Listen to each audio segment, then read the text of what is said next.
Hi everyone and welcome to Daily Current Affairs for 23rd of March. So first topic for the day, intergovernmental panel on climate change यानी कि जो IPCC है उन्होंने publish करा है अपना synthesis report. तो इसको हम यहाँ पे डिस्कस करेंगे आईपीसीसी एज अ बॉडी और बाकी चीजों को भी। ठीक है, चलिए जो SYR है ये कल्मिनेशन है साइकिल ऑफ रिपोर्ट्स का। तो आईपीसीसी का 6वां असेसमेंट साइकिल आया है जो कि दिखा रहा है पिछले 5 साल से जो भी क्लाइमेट चेंज को लेकर के हुआ है अप टू डेट वगैरह उन चीजों को लेकर के, क्लाइमेट चेंज के फील्ड में उसका इंपैक्ट क्या पड़ा है, फ्यूचर के रिस्क्स क्या हैं उसमें इन्वॉल्व और बाकी का सॉल्यूशंस वगैरह, उसके की फाइंडिंग्स क्या है। तो एक्सेस एमिशंस हो रहा है ह्यूमन एक्टिविटीज से, जिसकी वजह से ग्लोबल टेम्परेचर जो है वो 1.1 डिग्री सेल्सियस तक बढ़ चुका है प्री इंडस्ट्रियल लेवल से।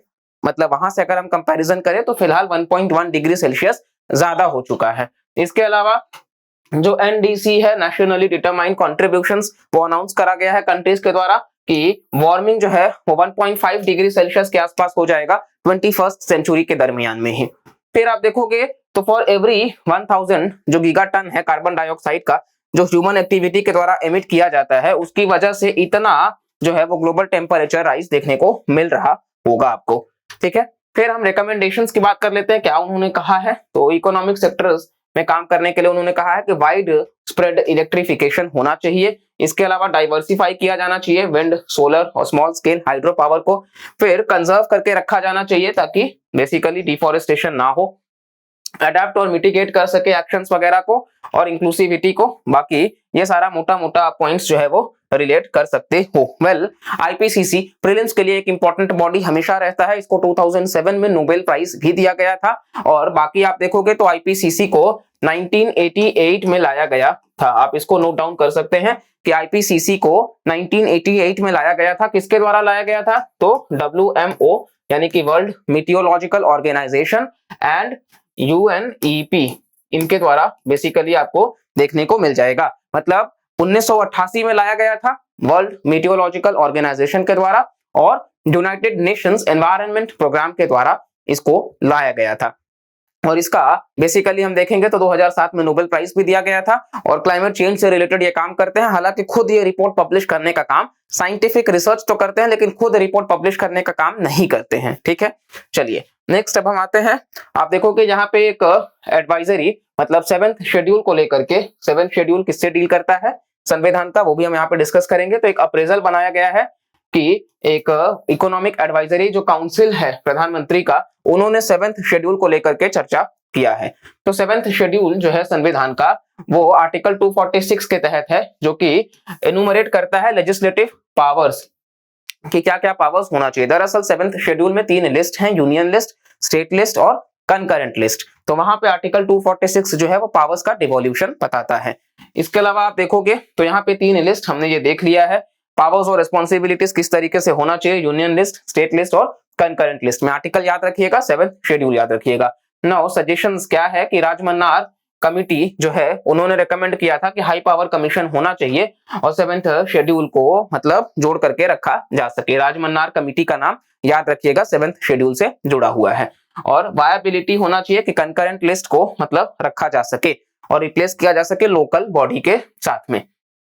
फिर आप देखोगे तो क्लाइमेट चेंज वगैरह को लेकर के भी काम होना चाहिए, पैंडेमिक वगैरह को भी, और consumer protection, emerging technologies, AI वगैरह, इन सब की भी बात हम कर सकते हैं। नाउ रिफॉर्म्स क्या प्रपोज करा गया है? तो यूनियन गवर्नमेंट को इफेक्टिवली कंसल्ट करना चाहिए राज्य सरकारों के साथ में और फिर वो इंट्रोड्यूस किया जाना चाहिए सब्जेक्ट्स को लेकर के कंकरेंट लिस्ट में आर्टिकल 253 का।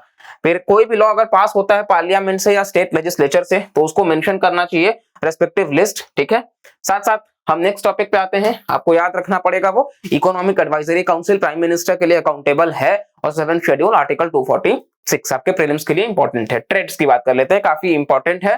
Trade receivables discounting system. तो RBI के गवर्नर ने रिसेंटली कहा है कि जो ट्रेड्स प्लेटफॉर्म है वहां से फाइनेंस हो रहा है लगभग 35,000 का फैक्टरिंग यूनिट्स मंथली। ठीक है, तो फैक्टरिंग यूनिट क्या है पहले उसको समझते हैं। फैक्टरिंग यूनिट जो है वो एक स्टैंडर्ड नोमेनक्लेचर है, चार्ट है जिसका इस्तेमाल ट्रेड्स में किया जाता है, जैसे कि इनवॉइसेस या बिल्स के लिए एक्सचेंज करने के लिए, जिसमें कुछ डिटेल्स होते हैं। कोई भी सामान आपने खरीदा उसका या फिर कोई भी सर्विस आपने लिया एक MSME सेलर के द्वारा बायर को। ठीक है, तो मान लीजिए आपने कोई भी सामान एक एमएसएमई सेलर से खरीदा और आप बायर हो, तो आपने जो भी गुड्स या सर्विसेज लिए हैं उसका आपको एक इनवॉइस प्रॉपर मिल जाएगा। बेसिकली उसी को आप बोलचाल भाषा में हम ट्रेड्स कह रहे हैं, ठीक है, एकदम सरल में समझने के लिए। सिर्फ एमएसएमई सेलर्स के लिए ही है, ये भी याद रखिएगा, सिर्फ एमएसएमई सेलर्स के लिए।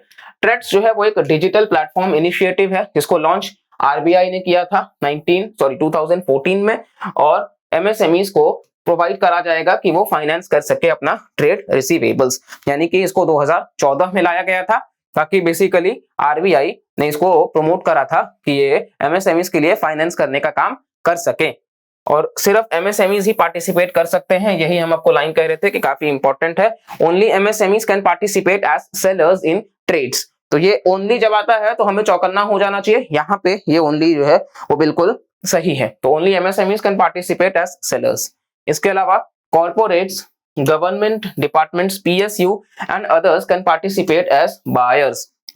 तो बायर्स में कौन कौन हो सकता है? सेलर्स में तो सिर्फ एमएसएमईज, लेकिन बायर्स में कॉर्पोरेट्स भी हो सकते हैं, गवर्नमेंट डिपार्टमेंट्स भी हो सकते हैं, पीएसयूज और बाकी लोग भी। बैंक्स और एनबीएफसीज जो हैं वो पार्टिसिपेट कर सकते हैं एज फाइनेंशियर्स। तो ये भी इंपॉर्टेंट है, जैसा कि आपको हम बोले हैं अपकमिंग प्रीलिम्स में काफी हाई चांस है कि ट्रेड्स के ऊपर क्वेश्चन हो, तो रेडी रहिएगा, और इसीलिए इन डिटेल में यहाँ पे हम आपको कवर करा रहे हैं। नेक्स्ट आप देखोगे फोर्थ टॉपिक हमारा बटरफ्लाई इको पार्क त्रिपुरा।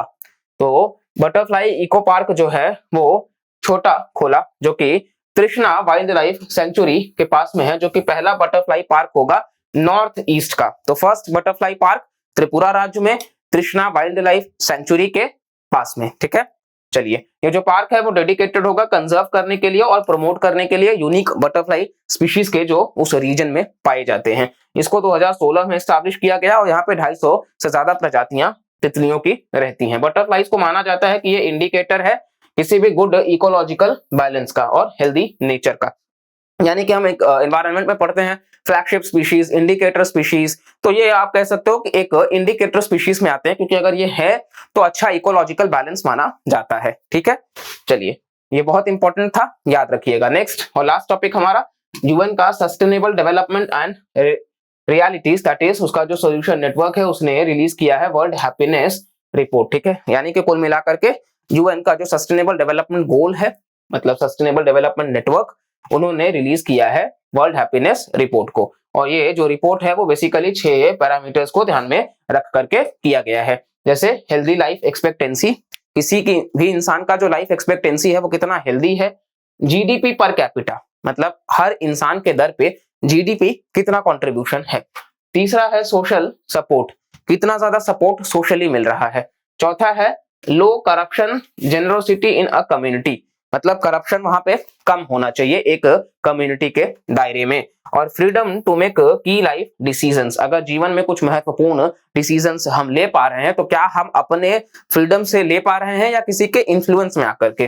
तो ये बेसिकली कुछ की फैक्ट्स हैं जिसके बेसिस पे ये रिपोर्ट तैयार होता है। इस रिपोर्ट का गोल ये है आइडेंटिफाई करना अलग अलग डिटर्मिनेंट्स को, लोगों की अपनी असेसमेंट होती है हैप्पीनेस का as well as economic and social data का। रैंकिंग जो है वो 3 साल के एवरेज पे होता है 2020 से 22 तक का, ये याद रखिएगा। 3 साल का एवरेज है 2020, 21 और 22।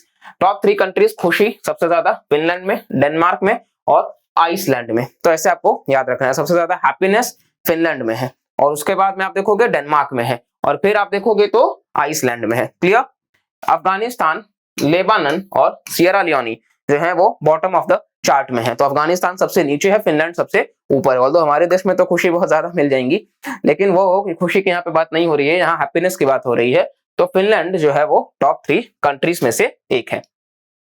भारत को रैंक दिया गया है 126वां, जो कि 146 कंट्रीज में से है। तो इंडिया का जो रैंक है वो 126 है अमंग 146 कंट्रीज में से, ठीक है, ये डन।